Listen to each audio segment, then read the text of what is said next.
This forecast could extinguish your July 4th barbecue plans. CNN. The weather on the 4th of July will either be too wet, too hot or too dry, depending on location. As many people look to get outside and celebrate Independence Day for the first time in 2 years. The South has been one area that has been consistently inundated with rain during the last few months.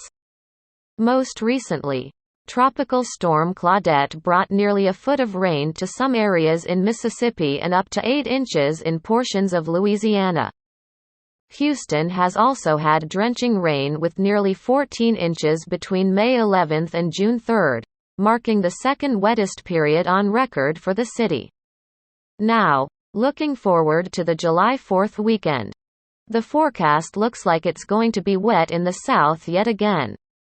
Thankfully we have had somewhat of a break for the ground to dry out, but we are re-entering a wetter pattern, said Brian Kyle, the lead forecaster at the National Weather Service, NWS, in Houston.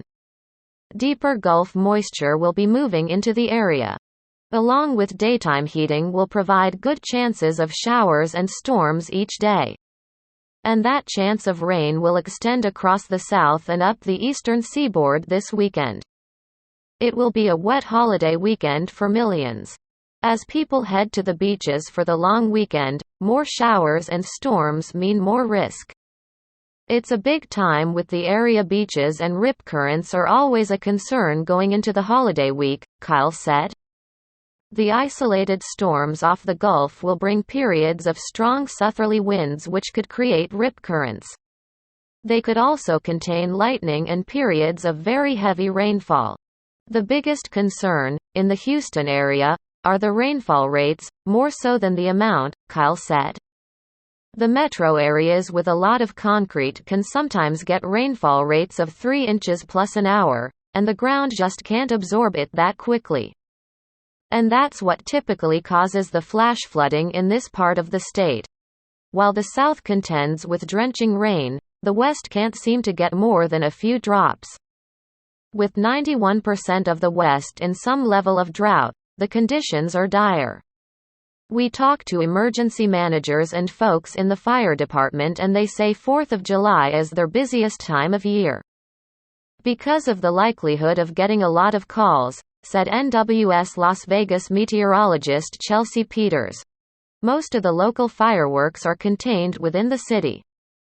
And don't seem to spark as many wildfires, Peters said. However, house fires and trees in the backyard catch on fire because it's so dry, so if any embers fall, roofs and trees could ignite. Las Vegas is still waiting on monsoon season, an annual period of summer rainfall, to begin. Peters is optimistic about the monsoon. But the rain has been so sparse that it might not be enough to overcome the persistent drought. Over the past year we haven't had a whole lot of weather. Particularly heavy rainfall events, Peters said. Looking at the big picture, a half an inch here and there is not going to help the deficit that we have in the region. Not to mention the heat. The West has endured excruciating heat waves in the first weeks of summer, including in the Pacific Northwest this past weekend. More than 15 all-time high-temperature records were broken in the Pacific Northwest on Sunday alone. And the heat is expected to continue into the weekend. While places like Seattle will see temperatures come down a little, interior Washington and Oregon will continue to see temperatures in the triple digits. It won't be quite as hot as this past weekend, but temperatures will run at least 20 degrees above normal in some locations.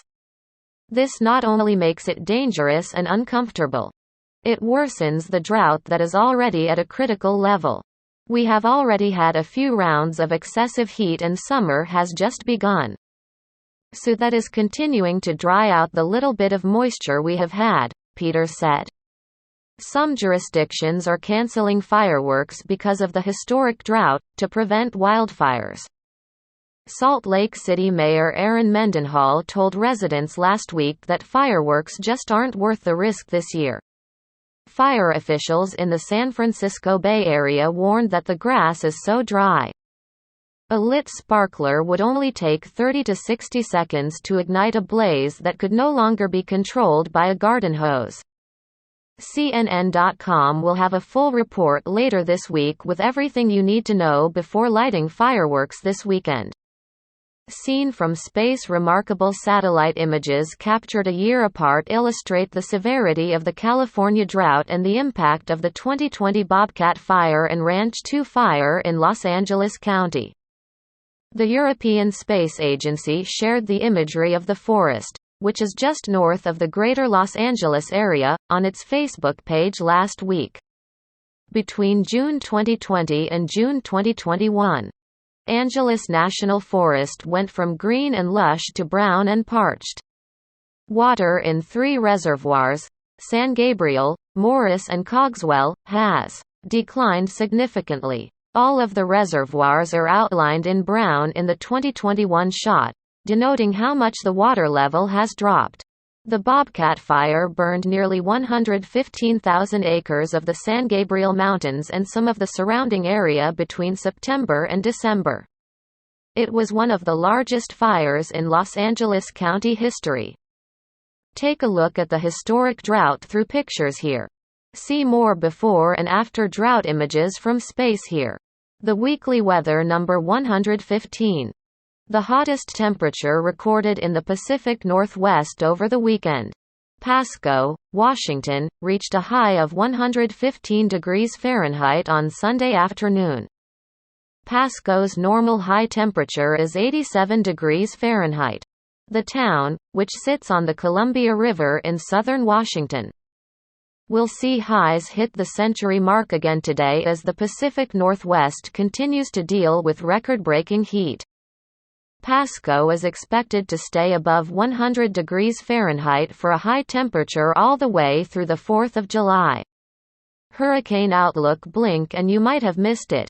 Tropical storm Danny formed Monday off the southeast coast. Just as fast as it spun up, it made landfall and dissipated. The 4th tropical storm of the hurricane season made landfall just north of Hilton Head, South Carolina, around 8 p.m., though Danny's impact was minimal. CNN Weather's Chad Myers says coastal areas in the southeast are still dealing with significant beach erosion from Hurricane Matthew, which tracked north along the coast in 2016. Any storm surge or high waves can easily cause more erosion and flooding where the dunes are still missing, Myers said. Something to watch.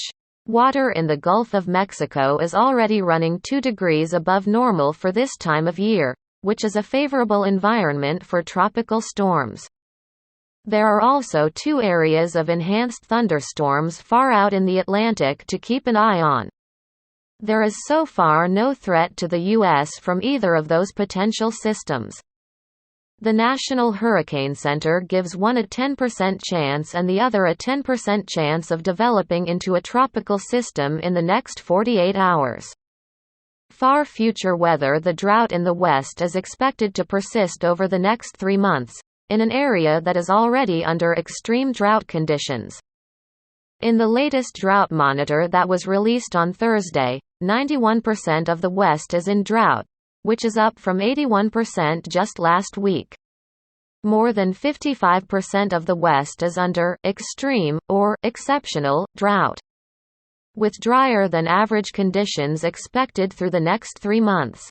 The hot and dry conditions only act to make above normal temperatures more likely as dry surface conditions, extremely dry soils and below normal or absent vegetation, is more efficient in heating the lower atmosphere air temperatures, said John Gottschalk, a meteorologist at National Oceanic and Atmospheric Administration, NOAA's Climate Prediction Center. Temperatures have been quite extreme for this time of year, with temperatures in the West at times running 30 degrees above normal. Even though it is late June, the temperatures are favored to be quite extreme and so negative health impacts, dehydration, heat stroke, poor air quality, etc., are also a risk, Gottschalk told CNN in an email. In the South, Above normal rainfall is expected during the next 3 months in areas that have seen record rainfall during the last several months. Given the current extremely wet surface conditions in many areas, there are concerns given the precipitation outlooks that already present flooding will continue and the flooding threat across the whole region will remain elevated, Gottschalk said. This is especially true for areas along the lower Mississippi River Valley that saw extreme rainfall due to Tropical Storm Claudette. In order for these persistent weather patterns to change across the West and South, several things would need to take place. The Southwest U.S. monsoon needs to be robust this summer, which will help improve extreme drought conditions in the Southwest and parts of the Rockies and Great Basin, Gottschalk said. In 2019 and 2020 the monsoon failed. Although there is some rain forecast for this region in the next several weeks, it's too early to say if this will persist through the summer months. At the current time, however, available information does not favor this scenario, Gottschalk said. In the south, the upper-level trough that has aided in the persistent thunderstorms needs to lift northward. This would favor or aid stronger subtropical ridging to extend eastward from the southwest Atlantic to the southeast and Gulf Coast region and so decrease the overall rainfall threat, less events with lower precipitation totals, for the region. The outlooks, however, do not point in this direction at the current time, said Gottschalk. Weather in focus. At least 5 people were killed and dozens injured after a tornado hit several villages in southeast Czech Republic, according to local police and emergency officials. This rare tornado touched down on Thursday night, wreaked havoc on 7 villages and left roughly 30,000 households without power. Weather proverb is a red sky at night, really a sailor's delight? It's biblical. A red sky at sunset can indeed mean fair weather. The sun sets in the west, which is the general direction from which storms will travel. If the sky is red at sunset, it means dry weather is approaching. The reddish hues are typically caused by the dust, aerosols, even smoke that accompanies dry air and takes on a more pinkish hue. This proverb likely originated from the Bible, Matthew chapter 16 verses 2-3. Jesus said, "When it is evening, you say, it will be fair weather. Fourth sky is red. And in the morning, there will be a storm today, for the sky is red and threatening." Do you know how to discern the appearance of the sky, but cannot discern the signs of the times? What about red sky in morning? Sailors take warning. If rain is approaching, the sun would illuminate mid-level clouds to create a red sky in the morning. If those clouds develop further, they could grow into stormy weather, something sailors would be wise to avoid.